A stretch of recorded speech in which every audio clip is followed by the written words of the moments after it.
I'm really happy you're here. I'm happy to be here. Thank you. So I'm going to take you back now on a little trip in the history of climbing in South America.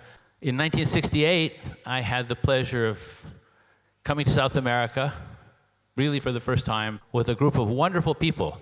I'm going to tell you about these people after we see a film, the film I made of our trip and our climb of Fitz-roy, the third ascent of Mount Fitz-roy on the border between Chile and Argentina. So this is the story of our climb of Fitz-roy, a new route, in 1968.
Well, thank you so much. That was the way it was back to 1968.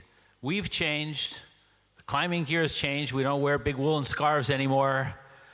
But luckily, the mountains haven't really changed, and the spirit of adventure hasn't changed. And climbers face three key problems: how to get to the top, how to get down safely, and what next. And this week is about what next.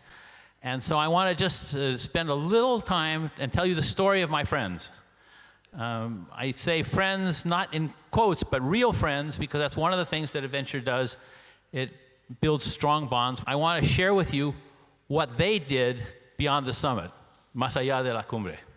Our British friend, Chris Jones, he became quite a historian of mountaineering, and he wrote the definitive book on the history of North American mountaineering. Dick Dorworth is, I think, the best ski writer in America. He's published some fantastic books about the history of skiing, the personalities of skiing. He's a fabulous author. Yvon Chouinard built the Patagonia company. A lot of us wear Patagonia parkas and other gear in the mountains. Having a successful company is not what it's about. It's what you do. Why do you make money? And Yvon is putting a tremendous amount of what he's gathered in resources and finance and prestige back into the environment. He started a program that has encouraged other corporations to follow suit, and it's had a tremendous effect. And he's really a leader in the idea of corporate responsibility and giving back to the environment. My friend Doug Tompkins finally took all his gains, ill-gotten or properly gotten, because he was very adventurous. He was good at calculated risks, made a lot of money, and said this money has to go to protecting the environment. Many in Chile know about Douglas Tompkins, sometimes a controversial figure, but a real idealist.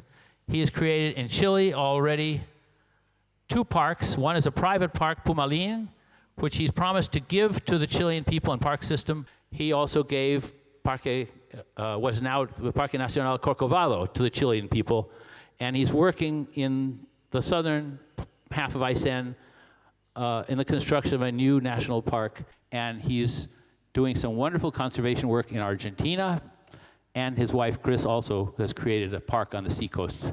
So all of my friends have gone way beyond the summits. They've carried the spirit of adventure and risk and responsibility on into their life once we got down off the peaks. And of course, they didn't stop going back to recharge their batteries in the outdoors. And I hope none of us ever do. So thank you very much for your attention and for enjoying this trip back into the history of South American climbing.